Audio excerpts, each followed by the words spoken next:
everyone, I am Randy Suarez, aka Silva Crow. Today back here another amazing reaction. This time we're back with the first time on the channel, Patrick CC, and it's about iCarly and Jennette and Miranda.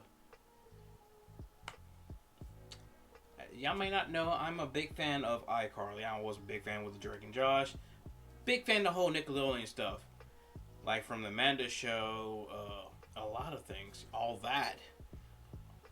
But knowing the stuff that we know now, we have to look certain things differently.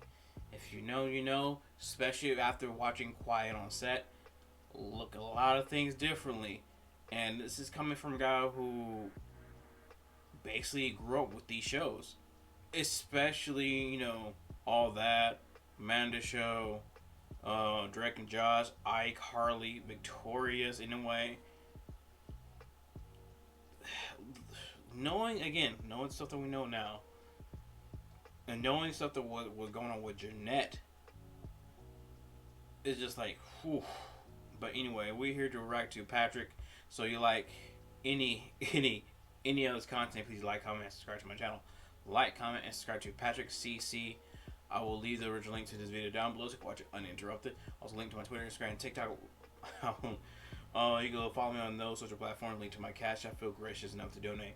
Whatever you want to donate, that's fine. Don't, that's fine as well. Something super things. But by donating, like, comment, subscribe, sharing, all that good stuff, how you show your support. Let us know you rock with the reaction content. Rock with the channel, or rock with your support. But further ado, buckle up and let's get started. Alright, we here. First time on the channel, Patrick CC, iCarly, Jennette Nightmare, Miranda, Legacy, whatever, however you pronounce it. Either way, it talks about iCarly. All I can say is this, knowing stuff, like I said in the beginning, knowing stuff that we know now. But here we go. On the set of the most popular live-action show in Nickelodeon history, iCarly, Miranda Cosgrove and Jennette McCurdy appeared to be great friends, and they were. However, Jennette was suffering, and nobody knew about it. Jennette was forced into acting by her mom, which I knew. That's the information that kind of came out a little bit years later. Abusive mother who did things you would not wish on your worst enemy, but she couldn't escape because on set she was being manipulated by a powerful Nickelodeon showrunner. Stop laughing at the director. Show some respect, Jennette. Respect. No smiling. All right. Take $100 off her check. Miranda, on the other hand, was raised in a loving home with parents who worked hard to keep her emotionally secure. Without realizing it, Miranda became a part of a story far more tragic than she could have imagined, and the choices she made would change Jennette's life forever. This is the dark side of iCarly, how one young girl thrived while the other barely survived. Jennette's... That is... Man. That is just... How the way he put that... Yeah, that sums it up nicely, but still, to know all that, it sucks. Life started out as nothing short of hell on earth. Born in Southern California to a poor Mormon family, Jennette grew up witnessing her mom, Deborah McCurdy, battle stage 4 breast cancer. After learning about her diagnosis, Deborah became a hoarder, attaching meaning and significance to even the tiniest objects. Their home quickly became suffocated by overwhelming piles of random stuff. It got so bad that Jennette and her brothers could no longer sleep in their own bedrooms and had to resort to gymnastic mats laid on the floor in the living room. Nobody calls CPS? Just saying, like, nobody calls CPS? The neighbors or anything? The teachers? Nothing? No one? Because that's a lot of no. It really did not feel like a home. It felt like a place of chaos and of turmoil and turbulence. Jennette's mother always dreamed of being an actor, so she projected her own unattainable aspirations onto her daughter. And despite her daughter being a shy and why is that always the case? And this is the reason why also I would never understand putting your kids in through pageants and stuff like that. I will never understand that. Like, what are y'all doing? See, if that's something that they want to do, they actually wanted to do, like say acting in general, go for it. But they have to want that. Actually want that, not force upon them. comfortable performer, she was clearly a promising young talent, making guest appearances on Mad TV, CSI, Malcolm in the Middle, and Law & Order. Deborah's need for control went beyond strict parenting and managing her daughter's acting career. It was an all-consuming obsession that dictated every facet of Jennette's existence. She would shower Jennette for her until she was 11, oftentimes putting Jennette and her 16-year-old brother in the shower together. She shaved her legs for her and performed... What? Wait, what? That I did not... Wait, what? Pause. Wait, what?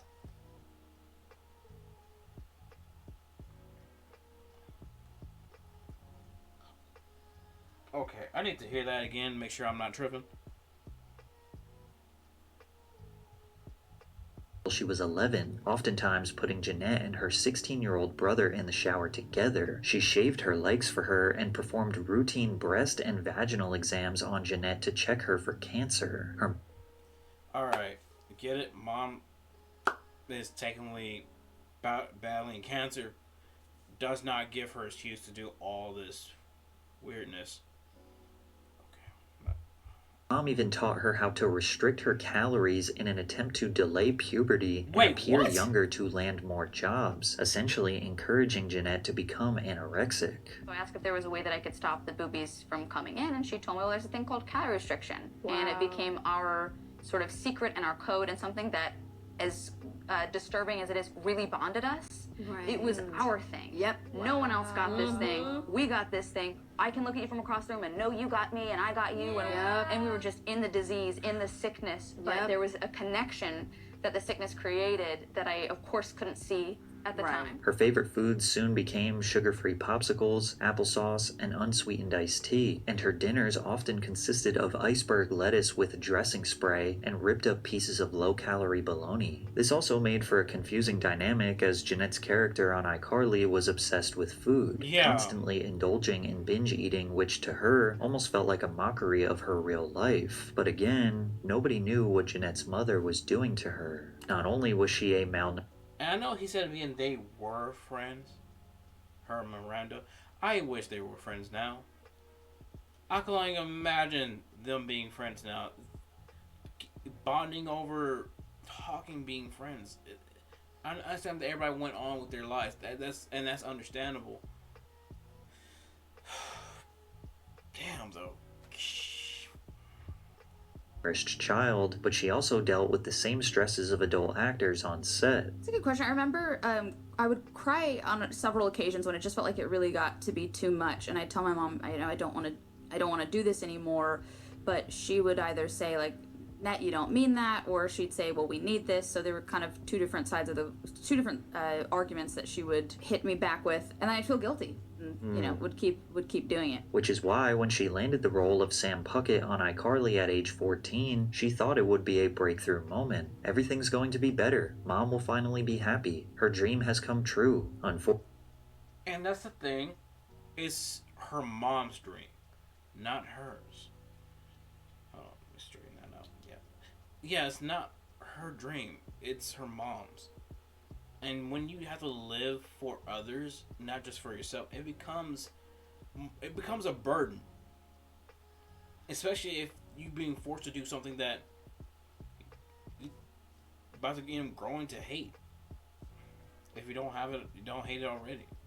Fortunately, iCarly was not going to be the saving grace that Jennette had hoped for. But the one bright spot was the close friendship she formed with her co-star, Miranda Cosgrove. Unlike Jennette, Miranda's parents never intended to force their child into the entertainment industry. An agent discovered Cosgrove at a Los Angeles food festival with her parents. Her mother, Chris, inspected the business card but remained hesitant to put her child in front of the camera. So they started off slow, first getting her appearances in Burger King commercials and then occasionally auditioning for theater and television roles. However, Miranda's life drastically changed after securing her film debut in the comedy School of Rock. The film stars Jack Black as Dewey Finn, a down-on-his-luck musician who poses as a substitute teacher at a prestigious prep school. He then discovers his students are musically talented and secretly turns them into a rock band to compete in the Battle of the Bands. Cosgrove plays the role of Summer Hathaway, the hilariously uptight and naive band manager. What's the matter? You want me to be a groupie? Well, groupie's an important job. I research groupies on the internet. they're sluts. They sleep with a band. School of Know that she said that at that age, but at the same time, it's acting. But I get what what he's coming from this one, but at the same time, it was literally by chance that she got into this with Miranda. Miranda literally was by chance. They took a chance. was unanimously loved by fans and critics, grossing over $131 million at the worldwide box office. Miranda performed the role of a bossy yet charmingly smug child so well that it made her the obvious choice for the role of Megan Parker in the legendary Nickelodeon teen sitcom Drake and Josh. But Miranda didn't even understand how massive this opportunity was. When I really understood I was acting, since I did it from the time I was so little, I never thought of it as a job, and I didn't realize that everybody didn't do it. Miranda was... Well, she was a kid and she was having fun for doing something that she liked. I mean, just like a kid would. so innocent, not even knowing she was working, compared to Jennette, who became painfully aware of her reality as her mother taught her how to starve herself to secure more acting roles to pay the bills. It's shocking to learn of Miranda's innocence, considering her character on Drake and Josh was borderline evil. Drake and Josh aired on Nickelodeon from 2004 to 2007 and follows two teenage boys who become stepbrothers after their parents get married. The two boys could not be more opposite. However, they would bond in fear of their cunning and mischievous little sister, Megan. Megan takes great pleasure in tormenting her older brothers. What makes you think that I would have the baby? Because you're a devious, twisted little girl. Why, thank you, Drake. While she appears sweet and innocent to adults, she is secretly always plotting elaborate schemes to outsmart Drake and Josh. No way. You just hustled me. No, I didn't. I just pretended to be bad so that you'd bet me, and then I stopped being bad and I took your money. That's a hustle. That's hustling. There's a word for it? Yes. Cool. Miranda's devious charm helped solidify Drake and Josh as the most beloved and influential live-action sitcom on Nickelodeon at the time, drawing in millions of viewers per episode, peaking at 5.8 million viewers for its highest-rated special. Miranda's parents were wary of the impact that fame could have on their daughter, so they did everything they could to maintain a normal lifestyle, such as choosing to still live in the house where Miranda was born, and her father continuing to work every day at his dry cleaning business. Which... that is understandable, knowing the fact that you have to have some type of normalcy to basically ground Miranda at the time. Because she was still as a growing kid. You know? Basically, when she got into... I was her age. Literally. Her age, literally... basically, we were the same age. When she got in, we were the same age, too. I was born in 92. It's one of those things that I... truly understand it. It's knowing the fact that seeing from School of Rock to now. Her parents also tried to keep Miranda in public school. In elementary school, I just remember thinking, wow, I'm popular. All of a sudden, I don't think I was thinking about it too much. And I remember, like, the kid that I had a crush on who didn't know I existed all of a sudden talked to me. Like, it was, I think I just thought things were coming up roses. However, by the time she reached 6th grade, her acting schedule clashed with her education, and Miranda needed to make a huge decision. It took a lot for my mom to give in. I remember her asking, "Are you sure you want to do this? Are you sure you want to stay in acting?" And also noticed that 10 and 11-year-old Miranda Cosgrove actually had a choice, something that most other child actors don't have. She ultimately chose to pursue acting and leave a normal life behind. Miranda immediately transitioned to private schooling on set with Drake and Josh. I remember when I was doing schooling, at first you guys were with me, and then within 6 months, you both were no longer. I don't remember if it was because you graduated or if it was because... Nah. I kept saying to my mom, where did Drake and Josh go? Kevin, the teacher, you remember Kevin? Oh, Kevin Mall, I remember him, yes. Kevin Mall. He used to make me raise my hand. I was the only one when you guys left in the classroom. They made you raise your hand when you were the only one in the classroom? Wow. He That's said he was insane. preparing me if I ever had to go back to regular school. Most child actors in Miranda's position, like Jennette, feel extremely isolated, missing out on normal childhood experiences while they spend long hours on set under the intense pressure to perform. Their social circles are typically limited to co-stars, adults, and industry professionals, which never gives them a break from essentially this made-up fantasy world they live in. But Miranda's parents made key decisions that set her on a much different path than Jennette. The California Labor Code, Section 1308.5, requires that a parent or legal guardian be present at all times when a minor is working in the entertainment industry. Since Miranda's mom was always hovering around her on set, she kept her in check. In one instance, Miranda unintentionally ignored someone leaving her dressing room, and her mother made sure she acknowledged their presence and said goodbye. "Miranda," Chris said sharply, "someone said goodbye to you." Cosgrove stopped short and turned around. "Oh, I'm so sorry," she said earnestly. "Goodbye. It was nice to meet you." It may seem small, but enforcing normal social rules and instilling discipline into a child who could have easily turned into a diva is likely what helped Miranda become so normal. I actually do cuss a little. Do you? Also, yeah. What's your favorite curse word? Probably.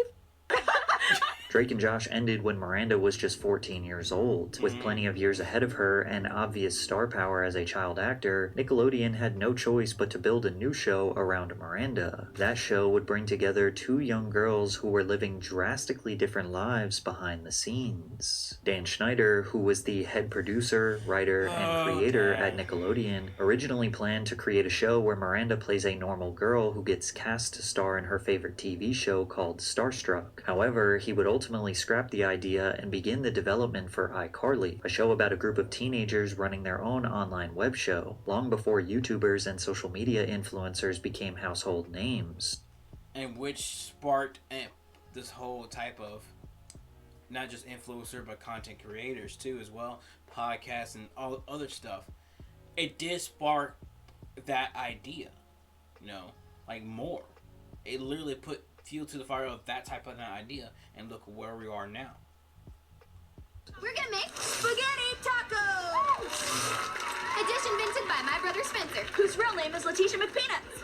iCarly was way ahead of its time because it predicted the rise of online entertainment and showed how young people could build an audience outside of traditional media platforms. iCarly also had a real website where they asked fans to submit content and participate in challenges. The show's humor, quirky characters, and fast-paced storytelling feels like you are watching a kids-oriented YouTube channel or a Twitch show, except with an unreasonable amount of foot jokes. And this week we found the biggest weirdo yet. There he is, peeling a banana while he waits for the bus. Now, you think he's gonna eat the banana, right? Well, think again!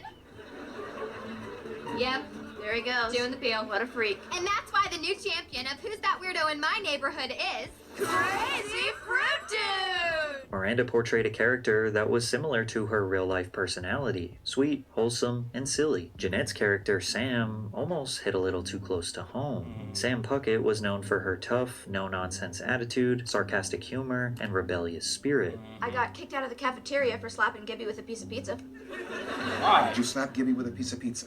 I found it on the floor. I wasn't gonna eat it. However, the writers included a darker side to Sam, making her one of the most complex characters on the show. She can definitely be seen as problematic and borderline toxic at times, frequently resorting to physical violence, which could make her seem like a straight-up bully. I don't see a car. All I hear is a lot of prattle, and She can also be manipulative, pressuring Carly into decisions that could get her friend in trouble. But looking beneath that layer, you can also see Sam as a victim of self-destructive behavior, especially considering her on-screen relationship with her mom, which again, I should remind you that nobody knew her struggles with her real mother. Her iCarly mom, Pam. Which would be nice if someone did know, but at the same time, if her and especially or her mom kept that close to home.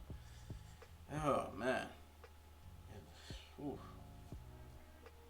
Sam was irresponsible and often absent. Sam was constantly locked out of her house, finding her own food, and was clearly lacking guidance, which may have forced Sam to develop a tough exterior. Mom? I know who I am. I love you. Mother. What, you think I don't love you? You never say it. Well, it's not easy to say I love you to a daughter who thinks I'm, scummy. I don't think you're seeing scummy. Carly going through, All seeing the Miranda time. going crazy on this one. I'm sorry. Really? Yeah, really. iCarly is considered by many to be the greatest Nickelodeon live-action show in history, and the number Still is. Still is. Don't forget about that. It still is. would agree. The series averaged over 6 million viewers at its peak, and the most watched episode, I Saved Your Life, aired to 11.2 million viewers, which is the second most viewed telecast in Nickelodeon history. Wow, okay, You would think Miranda and Jennette were on top of the world, but a decade later, we would find out the horrors going on behind the scenes. Yep. Yeah. Sadly, yeah. Again, whoever had not watched Quiet on Set, I say if you're going to watch it on your own risk. Let's just say a lot of things will let slide, and when it comes to Nickelodeon, they have most of the blame. But trying to push the blame onto you have to take that blame. So does Dan and everyone else who knew all this stuff is going on. I'm sorry, that's how it is, and no one should go through all what happened, and Dan needs to take the forefront of the blame. But same thing with Nickelodeon. In Jennette's memoir that was released in 2022, she describes the grim experience working with the creator, which many have interpreted to be Dan Schneider. McCurdy wrote that the creator was mean-spirited, controlling, and terrifying, firing children over basic mistakes and making grown men and women cry with his insults and degradation. You can see a glimpse of this alleged behavior as Dan often walked around the set with his own personal camera, filming behind-the-scenes content to share on his personal blog. And here's the thing. He was trying to sue for defamation with the whole thing with Quiet on Set. Dude, you recorded yourself doing mean-spirited stuff. Like, what else? You're going to lose that case if you have not lost already. DanWarp.com. Stop laughing at the director. Show some respect, Jennette. Respect. No smiling. All right.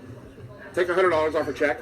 Although it seems like he is just joking, knowing what Jennette was feeling inside drastically changes the perspective of a clip like this. Jennette also made major accusations that Schneider supplied minors with alcohol, quoting him as saying, "The Victorious kids get drunk together all the time. The iCarly kids are so wholesome. We need to give you guys a little edge." This allegation may have been corroborated by the actor who portrayed Beck on Victorious, who posted a TikTok that read, "When you don't remember the plotline to a single Victorious episode, but you remember going out partying every night." Jennette even claimed that Dan would provide unsolicited shoulder massages or demand others to give him massages, to which Again, he also, when he apologized stuff like this, he did apologize. But none of us believe his apology. It would sound like so rehearsed. It wasn't sincere or anything. Like, bro, you did all this weird shit, shiza, and expect to be forgiven. Dan admitted to. Let's talk about the massages. Okay. Watching the content yesterday, it was disturbing. It was wrong. It was wrong that I ever put anybody in that position. It was the wrong thing to do. I'd never do it today. I'm embarrassed that I did it then. I apologize to anybody that I ever put in that situation. And even additionally, I apologize to the people who were walking around Video Village or wherever they happened, because there were lots of people there who witnessed it who also may have felt uncomfortable. So I owe them an apology as well. Looking back on some of the behind-the-scenes content with new context, many perceive Dan to be too handsy and touchy. Look at how Miranda steps away from Dan and he proceeds to make his way around her back and hugs her from behind as she seemingly freezes up. However, still to this day, Miranda has never spoken out against Dan Schneider, so we don't know if she truly had any traumatic experiences working under him. However, we do know that iCarly was the foundation of Miranda and Jennette's friendship, even though Jennette's mother tried everything she could to prevent it. Jennette writes, "On set, Miranda said cuss words like sh and ass, and she took the Lord's name in vain at least 50 times a day. Mom warned me not to get too close to Miranda because she doesn't believe in God." Jennette. But does not mean you can't make friends.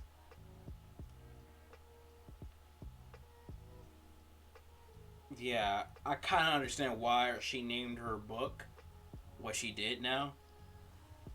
I actually now fully understand that, because her mom was a monster.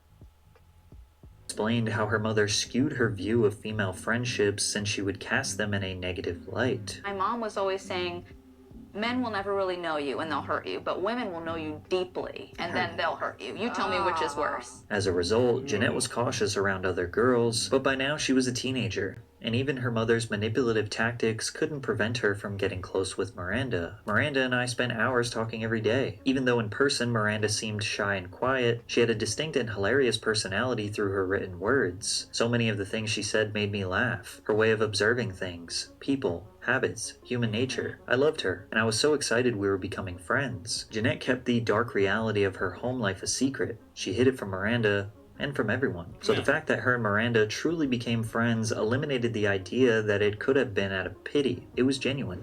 My best friend is Jennette McCurdy, who was on iCarly with me, and we live really close to each other, and we have sleepovers all the time, and like I literally see her like every other day. I'm very grateful for that friendship. It did provide me a lot of comfort in those really challenging years. My relationship with Miranda was hugely healing to my concept of women. Jennette's time spent with Miranda provided some much-needed relief from her chaotic personal life. Sadly, it was only temporary, as their journeys were about to go in very different directions after the end of iCarly. The atmosphere literally couldn't be better. It's like one huge family. We all get along great. I can't think of any group of people that I'd rather get to see every day. And even though I'll see them all the time, knowing that I won't see everybody every day anymore is awful. At the height of her fame, Miranda earned $180,000 per episode of iCarly, and she was going to use that money to fund her next venture. Jennette, on the other hand, doesn't know what happened to the money. Did you get to keep this money, or did all the... I'm curious about like the dynamic of how that worked. Well, there's a thing called the Coogan account that actually takes, or is supposed to take 15% of your money off the top and kind of put it into the child's account so that they can have at least 15% of their money by the time they're 18, and the rest of the money is kind of up for grabs. Got these papers that were saying that like the Coogan account information was never properly filed. I got that in my 20s, so that was kind of a little bit of a shock because I really have no idea kind of what was happening, and you know, my mom was in control of everything, so I don't think I ever saw the... Again, her mom's a monster. I understand why she named her book the way she named it. And a lot of people gave her crap about it. I'm like, so you're gonna ignore the must think that... I get that's her mom, but just like flowers don't get to choose where to bloom, kids can't really choose their parents. Call a spade a spade. Her mom's a monster. Account money. Additionally, Miranda released chart-topping music, performed concerts nationwide, and received several major brand deals. Cosgrove got to reap all of the benefits of being a child star, seemingly without being exposed to the horrors that come with it. And that's largely due to her parents refusing to fall victim to the complexities of raising a famous kid. After iCarly ended its 6th season, Miranda decided not to pursue a full-time Hollywood career. Instead of securing more mature roles and trying to prove herself in the industry, she decided to use her acting money to pay for college. I don't know. I'm pretty sure I'm probably going to still be living with my parents for a while because I want to go to USC really bad. So, oh, you do? Yeah, and it's not far from where I live. Okay. And why do you want to go to college? You're already very wealthy, and I see no reason to get an education. It's just how I look at it. My dad went to USC, so he wants me to go there really bad. Mm-hmm. Did your dad have a hit show on Nickelodeon when he was a kid? No. No? No, he's not drinking. And what do you want to study when you go there? I'm not sure. I was thinking film. That's what I'm really interested all right. in. Okay, well, it all fits in the whole Yeah, deal. they have a good film department, too. Miranda did end up attending the University of Southern California, where she switched majors several times before landing on psychology. She even admitted that her fame helped her make new friends on campus, but her fame also made her a target, as she had multiple stalkers who got dangerously close to her. A crazy fan named Joshua Stockton allegedly started tracking Cosgrove's every move using clues from social media posts. According to TMZ, he reportedly went to her campus at USC to see her. He also sent Miranda gifts and later got upset because the packages returned unopened. Bro, touch grass. Like, seriously, Okay, calm down. Ugh. Also tweeted a photo of his bandaged wrist with the caption, "Frankly, I'm tired of love, and my heart is ready to give out. Maybe I'll..." Psychological ward. Like, now. People. God damn. Look, man. I enjoy doing this content creating thing. If it ever gets to that point with a fan or anything, just y'all know, and y'all could back check and everything. Yes, I am crazy, but I also have friends who are much crazier than I am. Like the video I said before, like I have friends much crazier than I am. If anything happens to me, you have to watch for them. And I, as one of my friends put it, I'm ahead of them. I literally lead, quote unquote, lead them. Like, look, I don't lead nobody, but I'm nice until you piss me off. This is unacceptable. Finish the job I started. She was granted a restraining order against the crazy fan, but then 1 year later, he violated it as he followed her on a trip to Disneyland. Joshua Stockton was given 3 years probation and will be required to complete a 1-year treatment program. Wait. He did all this and he got 3 years probation? No jail time? Get the fuck out of here. I'm sorry. Get the fuck out of here. That's some dumb shit. Including extensive psychiatric counseling. As if this wasn't scary. It's not like he can't get counseling in prison. He did all this. 3 years probation. Okay, yeah, get it. Enough, Miranda had a close call with another stalker who nearly took her life. We saw some movie, and then afterwards it was raining, and it never hardly ever rains in LA. So I was kind of like, I don't want to go back to my place, even though my place is pretty close to Arclight. Anyway, I went to my parents' house, and then I got a call at like 3 a.m. that somebody had died at my house, and it was the weirdest thing ever because they had caution tape up, and it was right in my front yard. And basically, I guess a guy came, and he was burying things in my backyard for 3 days. He buried a lunchbox with a milk chocolate inside of it in my backyard, and then he buried knives and a rope and a bunch of random stuff. I found out. Someone give her a hug, man. Someone give Miranda a hug. Whoa. Whoa. Oh. Whoa. Okay. Alright. Well, I thought I needed a drink before, but... Oh, man. Miranda. Honey. Whoa. Later that all that stuff was there, and that he had been pacing in my backyard with a gun. He also looked crazy, he was wearing this long trench coat. But yeah, he was just pacing. Alright. This is the reason why we have bodyguards. We're gonna lay waste to him. My backyard, I guess. We're gonna give him the Toji Fujiguro ass whooping. And because I have security cameras, so later when we looked, we figured out he was back there for like 6 hours or something, waiting. And then somebody drove up that had a similar car, that kind of looked like my car, and I guess he got confused and he thought that maybe it was me driving up. It's just bad luck. And he shot at this person 6 times, and he missed because she was in a car. She drove away, and then he set himself on fire and he shot himself. What the fuck? He gave himself, I don't want to say it, but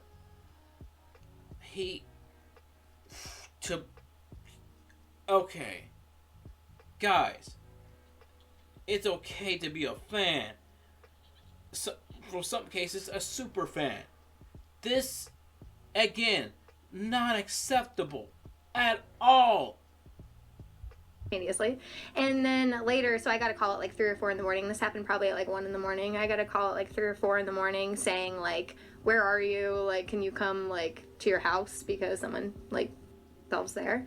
And they were trying to just put it all together, and they still haven't really put like put it all together why it happened or like what the person was doing. And then it was crazy too. They found like his car like a few blocks away and there was like blood and like hair in the trunk. And they were like, oh, he's probably a serial killer.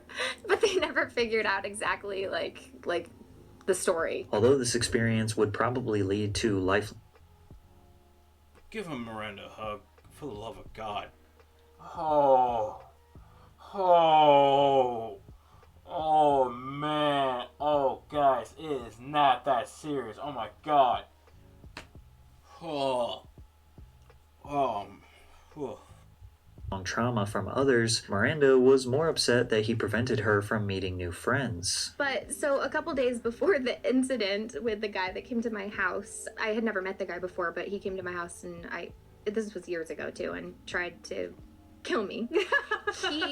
So 2 days before that happened, I had the study group at my house. And the whole time I was inside trying to get these girls to think I was cool and like me and want me to be in the group, this guy was actually in my backyard with a gun, pacing back and forth in my backyard the entire time. Oh my God. And While the girls were there? Yes. What? He was there? And this kind of interfere with her making friends? Because some weirdo? Yeah. Someone give her a hug. With me and all the girls studying and me bringing food in and trying to win them over. Because later, when everything happened and the police came, they checked the security footage.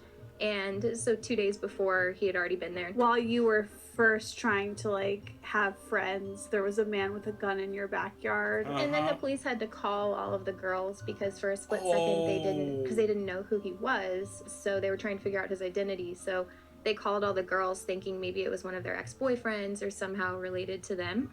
And like, all please of don't call my friends. Please don't call my friends. I was like, please just leave them out of this. They don't have to know. They don't have to be a part of this. I don't really know them anymore. They were, well, how do you think? They're like, we went to our house once and we almost died. With the exception of the stalkers, Cosgrove regained a sense of normalcy in the real world, while McCurdy stayed trapped inside the Nickelodeon hellscape. Hey, Dan Schneider. I know you're watching my Vine. Do you like my Vine? Fine. Look what you've done to me. In August of 2012, Schneider took a fan favorite from iCarly, Sam Puckett, and a fan favorite from Victorious, Cat Valentine, and created a teen sitcom titled Sam and Cat. The pilot debuted on Nickelodeon to 4.2 million viewers and was surprisingly popular, but it only lasted one season and was canceled following controversy behind the scenes. You see, Jennette says that Schneider originally promised a show centered around her Sam Puckett character. So are you excited to have your own show? The creator asks. Sure, that's it? No, of course I'm excited. I'm so excited. Good. Because I could give a new show to anyone, you know? But I didn't choose anyone. I chose you. But Dan's promises were empty, as these...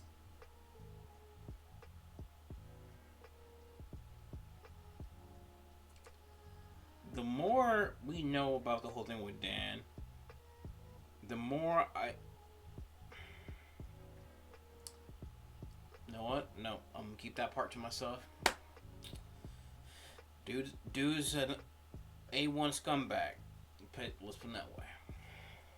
Solo show turned into a sort of buddy comedy alongside Ariana Grande. Jennette and Ariana just barely tolerated each other, mostly because of Schneider's manipulative tactics and the obvious favoritism towards Ariana. My co-star Ariana Grande is a burgeoning pop star who misses work regularly to go sing at award shows, record new songs, and do press for her upcoming album, while I stay back and angrily hold down the fort. I understand on a surface level why she has to miss work, but at the same time, I don't understand why she's allowed to. I booked 2 features during iCarly that I had to turn down because the iCarly team wouldn't write me out of episodes to go shoot them. Then this week happened. The week where I was told Ariana would not be here at all, and that they would write around her absence this episode by having her character be locked in a box.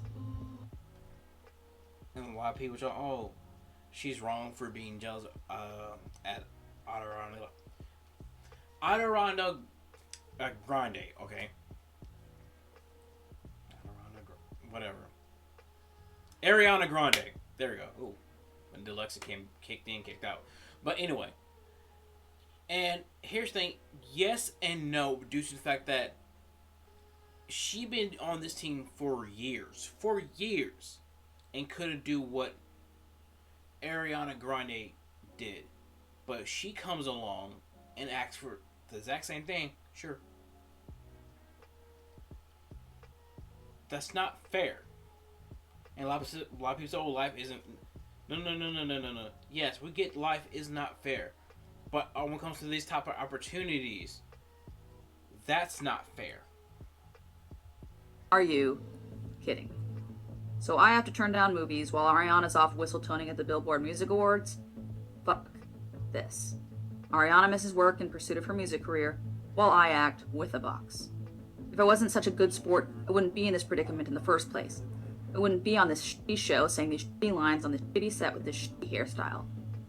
I'm pissed about it. And I'm pissed at her.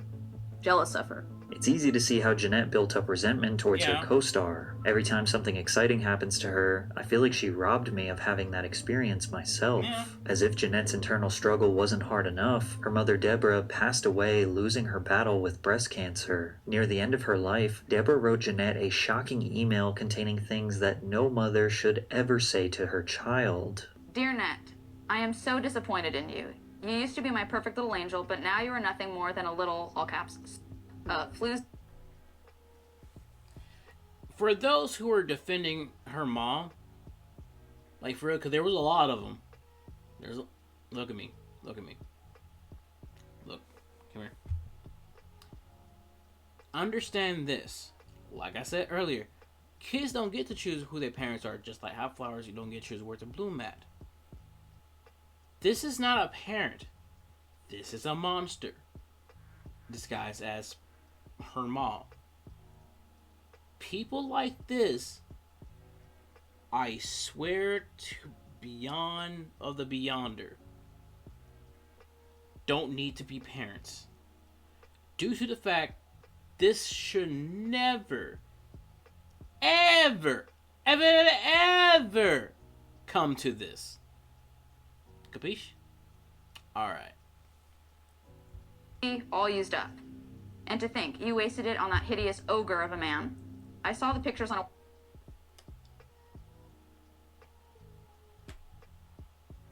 Ogre of the man, I understand she was talking about dancing, but calling her that in a floozy, again, she's a monster. Website called TMZ. I saw you rubbing his disgusting hairy stomach. I knew you were lying about Colton. I had told her I was with a friend, Colton. Add that to the list of things you are. Liar, conniving, evil. You look pudgier too. It's clear you're eating your guilt. Thinking of you with his ding-dong inside of you makes me sick. Ew. Sick. I raised you better than this. What happened to my good little girl? Where did she go? And who is this monster? I'm surprised. I'm happy Jennette turned out better than the role that she was leading towards. Because it could have been so much worse.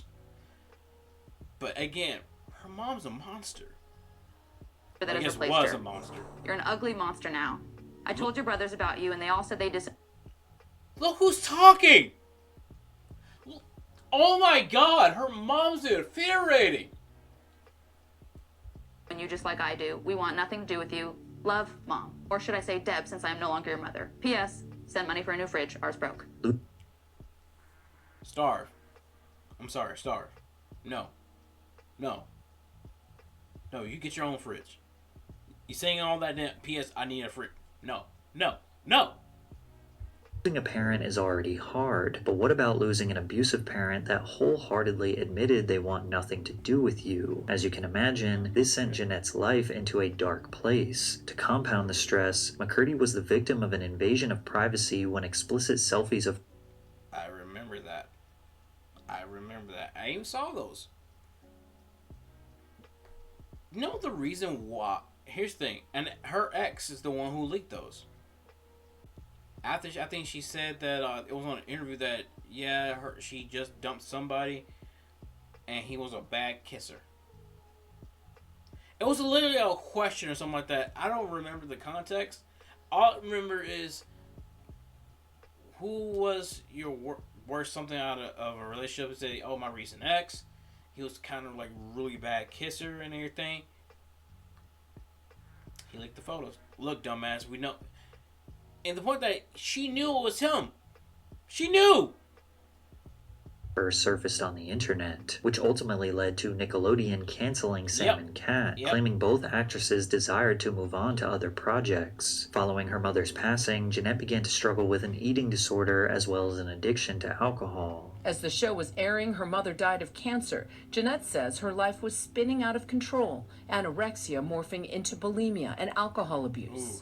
I was never aiming for bulimia. I was attempting to have anorexia, but I couldn't keep it up without my mom. So then that would lead to, I'd starve myself for so long, and then I'd binge, and then I'd purge because I hated the feeling of fullness. Hated it. But Jennette remained strong. She was not going to let her trauma destroy the rest of her life. Good. She first sought professional help for her eating disorder. I started with an eating disorder specialist, so it was very clinical, and we didn't get into trauma or childhood stuff. We didn't get into any of that, and I think I needed that at the time because I think I needed to get that addiction under control before being able to go anywhere near like excavating the stuff from the past. I think that would have fueled the addiction if I were working on that in tandem with it probably would. the addiction. Definitely. Jennette knew that addressing and treating the critical aspect of her health was going to be hard enough. So once that treatment helped her regain her strength, then it was time to dive into the complexities of her childhood. First therapist Laura started asking questions about my mom. Immediately I went into, well, she did this, but it's because she's such a good mom. It's because she wanted me to be successful. It's because she wanted me to have a better life. Like, I didn't even realize that I was at the time, but in retrospect I see, I was disclaiming every single thing that my mom did instead of just stating the reality or how I felt about it. I was more concerned with how to keep my mom looking good than I was with expressing my true emotional reality. Jennette's journey to restoring her health and well-being was not something that a few therapy sessions would fix, and even after she has spent years working at it, it never truly goes away. Jennette decided to retire from acting in 2016. However, she did write and direct a few short films that are very much inspired by her childhood, but nobody truly knew the severity of her deep emotional hardships until she released her 2022 memoir, I'm Glad My Mom Died. The shocking title doesn't necessarily mean Jennette is celebrating her mother's death, but it does reflect her complicated emotions, grief, relief,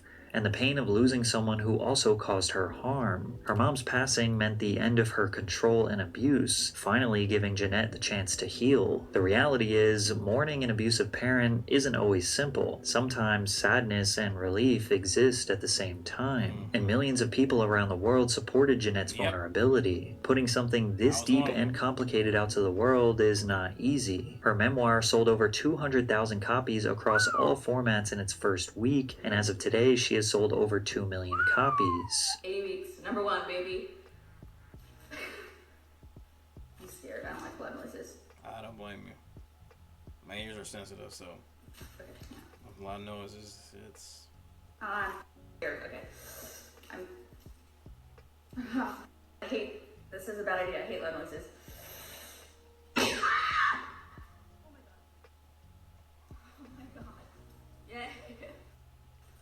Around the same time, Paramount Plus also announced the plan to make a reboot of iCarly, but many were disappointed to learn that Jennette would not be reprising her role as Sam Puckett. Yeah. I just want to make things again. You don't need a partner to do that. Yeah, I don't need a partner. I need Sam. But she's off following her bliss with that biker gang. The Obliterators. Hope she's okay. It's Sam. I hope they're okay. Damn. When Jennette said she was done with acting definitively, and the baggage that came with it, she meant it. But her castmates respected her decision. Yeah. And we all really wanted Jennette to be a part of the show in real life, but she's just doing other things, and we're really happy for her. But yeah, we're definitely going to touch on that in the show. Is the elevator door still open that if Jennette wanted to come back as Sam for an episode, could that happen? Anytime. I mean, that elevator door is always open. It never closed. But again, we want to be respectful of her and the decisions that we made. So obviously, no pressure, of course, but whatever she wants to do. We love her. That's all she needs to know. Not only did Jennette not return to the show that made fans around the world love her, she said she wouldn't even watch it because of the demons it might bring back. And although it's heartbreaking that the thing that fans around the world fell in love with her for is the exact same thing that caused her so much pain and suffering, it is comforting to know that she does still cherish one part about her time as a child actor, and that is her friendship that she made with Miranda Cosgrove. Oh my god, I love Miranda to pieces. I always will. She has such a special place in my heart. She helped me grow as a person and heal as a person, and I hope I did the same for her. and I just love her so much. Guys, look. What? Oh, yeah, sorry about that, guys.